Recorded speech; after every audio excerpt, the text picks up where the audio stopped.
जिसाय अध्याय 52।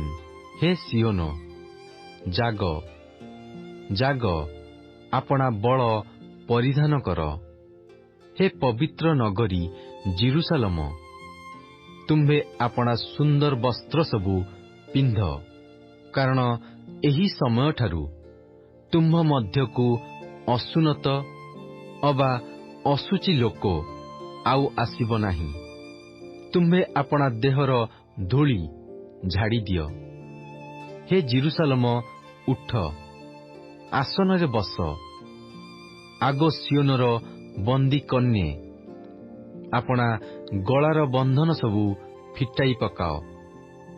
कारण सदाप्रभु एही कथा कहंती, तुम्हे माने बिना मूल्यरे विकृत होइथिल, आउ बिना मूल्यरे मुक्त कराजिबो। कारण प्रभु सदाप्रभु एही कथा कहंती, आम्भर लोकमाने प्रथमरे प्रवास करिबा पई मिस्र को गले, पुणी असुरीय अकारणरे सेमानक प्रति दौरात्म्य कला। एहेतु सदाप्रभु कहंती, आम्भर लोकमाने तो अकारणरे निया जाउअछंती, आम्भे एठारे थाई कौन करूअछु। सदाप्रभु कहंती, सेमानंको उपरे कर्तृत्वकारी माने गर्जन करूअछंती ओ आम्भर नाम दिन जाक निरंतर निंदित होउछि। एथिपई आम्भर लोकमाने आम्भर नाम जानिबे। एथिपई जे कथा कहंती से जे आम्भे अटु, एहा सेमाने से दिन जानिबे। देख से आम्भे।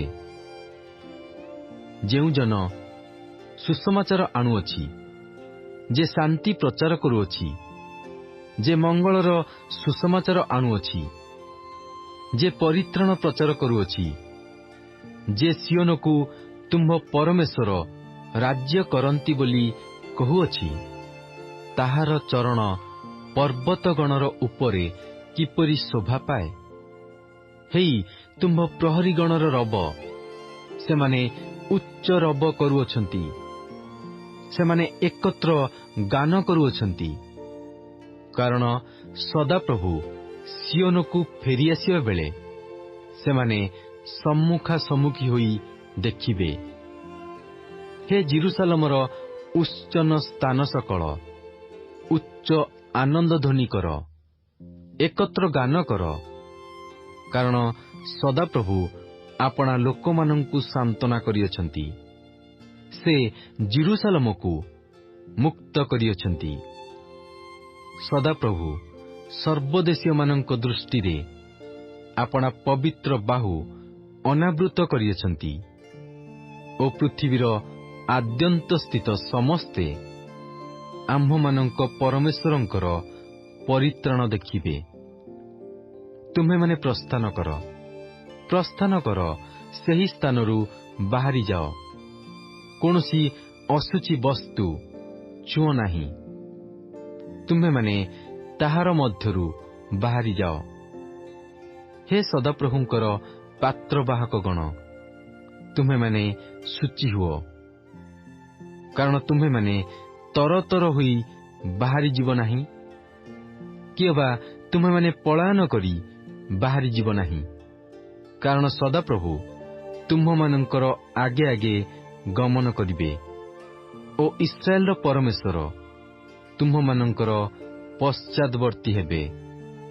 देख, आम्भर दास सुविवेचना पूर्वक व्यवहार करिबे।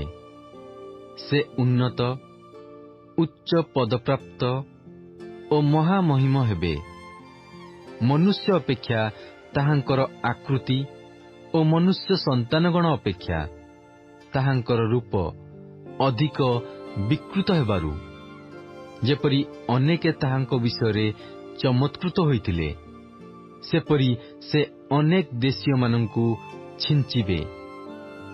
राजा माने ताहांक छामुरे आपणा आपणा मुख बंद करिबे।